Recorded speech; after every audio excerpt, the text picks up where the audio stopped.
About a year ago, I predicted that we would be going back to Outland, but at the time, I figured that would be adding zones to Outland, not going back in time to Draenor to before it was Outland. At the time, I made the prediction based off of hints and rumblings, and pretty much hints, rumblings, and the stuff we've seen in the beta so far are all we have to go on for how this expansion is going to play out. What we have seen is an indication that Blizzard is learning from most of its mistakes and mists, and is actually coming out with a pretty good product. I'll approach Warlords of Draenor by looking at it through the same lens that I've been looking through for the last 5 segments of the game's life. I'll look at progression, professions, class design, and, since Mists made it relevant, story. I think one of the most important things about the progression is that there is an actual set progression or an actual plan for progression in Blizzard's mind, both for casuals and hardcore. Hardcore will be going from regular dungeons into heroics and from heroics into raids, a lot like the way Cataclysm worked. Casuals will be going from dungeons to looking for raid. This makes sense in both cases since heroics will be difficult again in Warlords, and the difficulty will help guilds learn how to raid.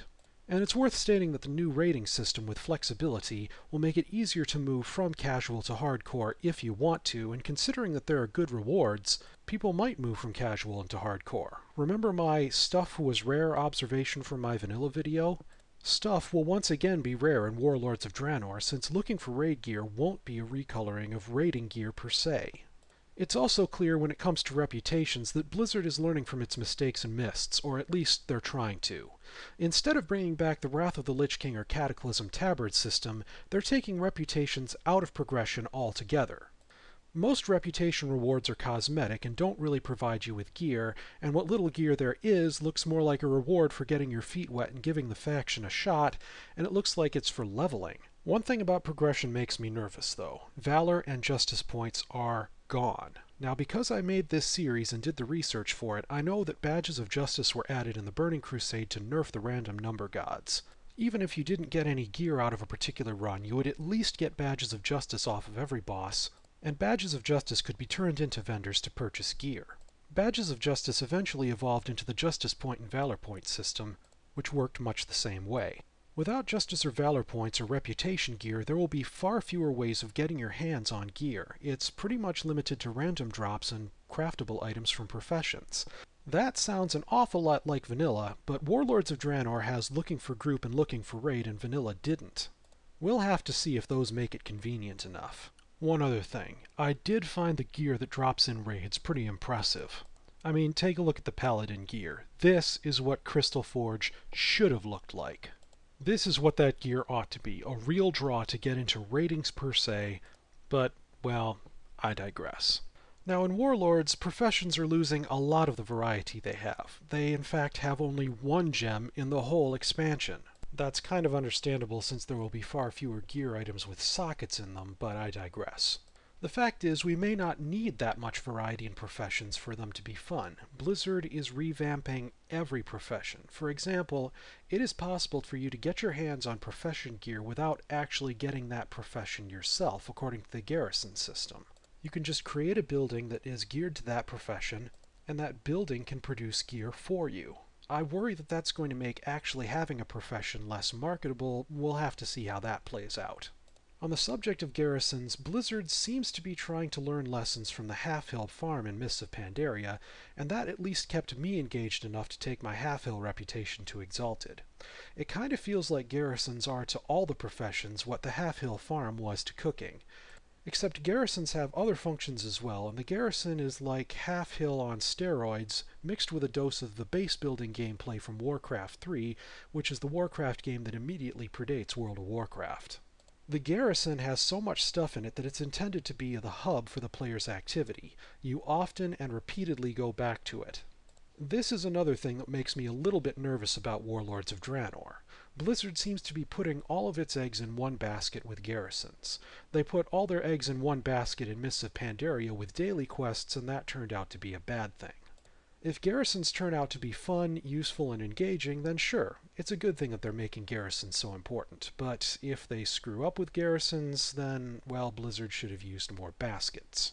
It's worth adding that garrisons make perfect sense. The fact is, in Warlords, you are your faction's spearhead into a new world, so it makes sense that one of your responsibilities as the spearhead of your invasion is that you need to establish a base. And it makes sense that your faction would give you the kind of support that hiring your own professional smiths or tailors or leatherworkers would get.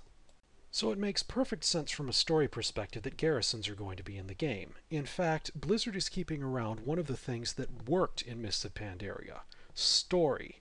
They have a huge cast of characters to act as the spearhead of the counter-invasion into Draenor after the Iron Horde attacks, and this cast is taken from a lot of different expansions throughout World of Warcraft. And they have a ton of characters to use in Draenor as well. There's Ner'zhul, Gul'dan, Blackhand, Grom Hellscream himself, of course.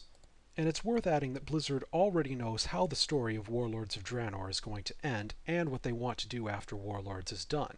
So we can expect the story to be truly epic once again. Plus, other than that we need to generally take down the Iron Horde, we don't know where all the story will go or what we'll be doing specifically to stop the Iron Horde. So this could very well make for edge-of-your-seat suspense. Another thing that worked in Mists that they're keeping for Warlords is the new talent system and the spec-specific trainable system. And they're making a lot of talents one spec only, keeping the choice around but simplifying things for their developers so that they don't need to create as many talents that appeal to all three specs. They're cleaning up every ability they can get away with, too. Some of the cleanup I can understand, such as combining cooldowns, but they're also removing things that make players versatile. For instance, they sadly took away Chain Lightning for Restoration Shaman.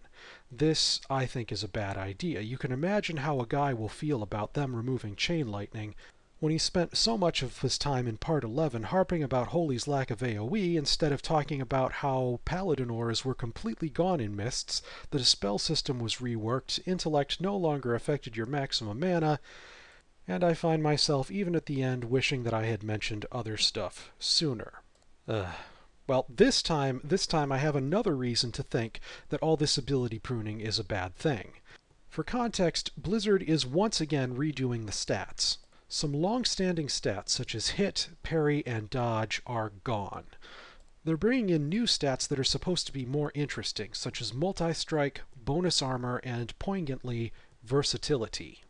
I get the feeling that if I walked up to a Blizzard developer and asked, what is the purpose of versatility, they would say, it's exactly what it says on the tin. It's supposed to make your character, well, more versatile. If that's really the intention, then players really ought to have some abilities that let them channel the new versatility stat. It feels like Blizzard is being schizophrenic about this, like they have two contradictory goals that are pushing in opposite directions and are meeting in a bad middle ground. Honestly, you'd think Blizzard had learned its lesson about how the question of what abilities you have and what those abilities do determines what you're capable of, and how stats mean nothing if you don't have abilities to channel the stat's power. In fact, Blizzard did learn that lesson in Wrath of the Lich King. Back in the Burning Crusade, when they first got serious about letting classes other than warriors tank, they wanted to give each tank spec a specific role. Protection warriors were specializing in tanking single targets back then, feral druids specialized in tanking 2 or 3 targets at once, and protection paladins specialized in tanking 4 or more targets at the same time. Strangely enough, thanks to stances not giving warriors access to a lot of their abilities in defensive stance, warriors had no AoE abilities in the Burning Crusade or earlier. None for tanking in any case, and it turned out that they needed an AoE in order to function as a tank, so Blizzard bit the bullet in Wrath of the Lich King, made Thunderclap an honest-to-goodness AoE like it was in Warcraft 3, and they made it usable in defensive stance. And if you remember in my Stataclysm video, there was a similar case with healers having specific roles in Wrath, and then when Cataclysm rolled around they had to bite the bullet and give Holy Paladins some group heals in order for them to function. The lesson in Wrath of the Lich King and Cataclysm is that abilities matter. You can't be versatile if you don't have tools in your kit, and since Blizzard is being so overzealous about removing abilities from players, hybrid classes won't get to feel very hybridish, since all of their tools that would let them be hybridish are being taken away. I figure this can go one of two ways. Either Blizzard will find a way to give us back some out-of-spec tools to make us versatile again, or else they'll take the versatility stat out of the game. Giving us access to out-of-spec abilities is fun, it would improve the game, and it's the difficult choice.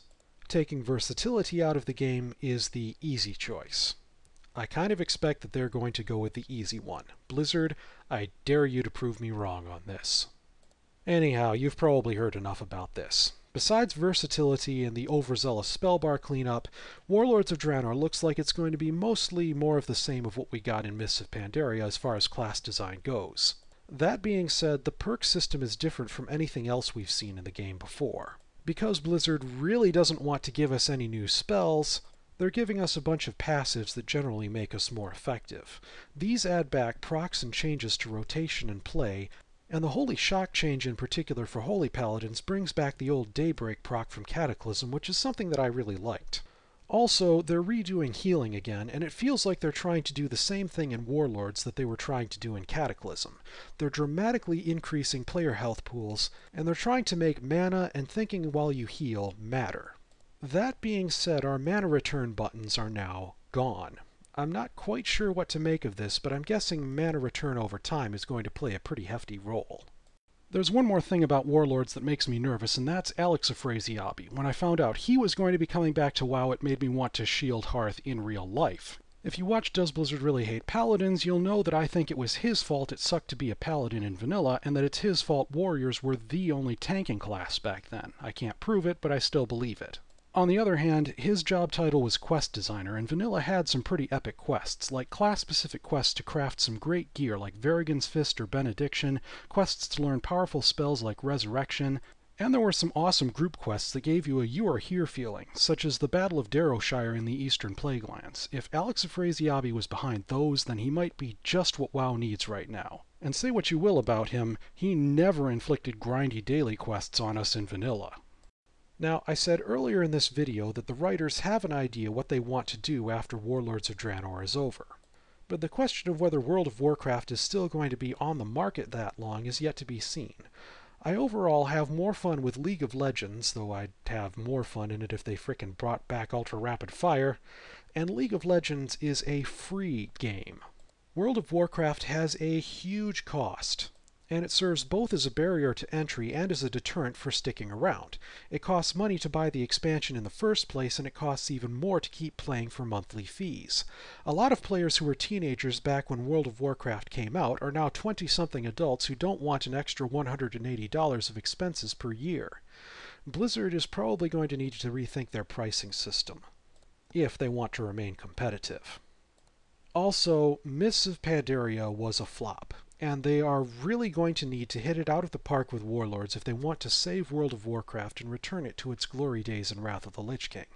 If they start strong and don't need to run around putting out fires like they did in Mists, they can instead spend resources on creating new improvements. And if they can make improvements instead of just running around fixing problems, that will go a long way to having Warlords of Draenor save World of Warcraft.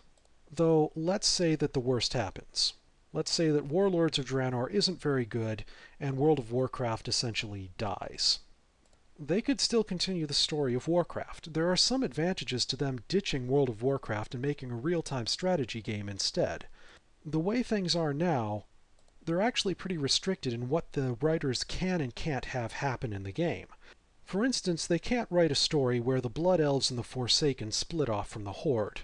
If they actually did write a story like that, it would break up Horde guilds, and that would cause such a player uproar that it would be pretty much impossible for them to actually do it in World of Warcraft. For similar reasons, no race can become totally evil, no race can be removed from the world, and no race can go extinct. In a real-time strategy game, they would be allowed to do all of those things. And even if they did make Warcraft 4, honestly, I can't see them not making another MMO after Warcraft 4, and redoing the engine from scratch has its advantages. They could have things like moving platforms, they could take out auto-attack, they could have much better graphics, etc. Hopefully none of that will be an issue, and if they decided to make a real-time strategy game, hopefully that will be their own decision and not the market forcing them to.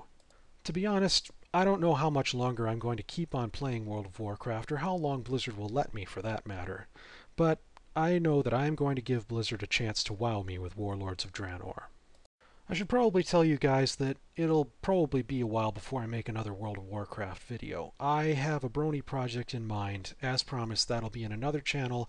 I fully respect the fact that you guys subscribe to this channel for World of Warcraft videos. Hopefully I'll be seeing you around the World of Warcraft.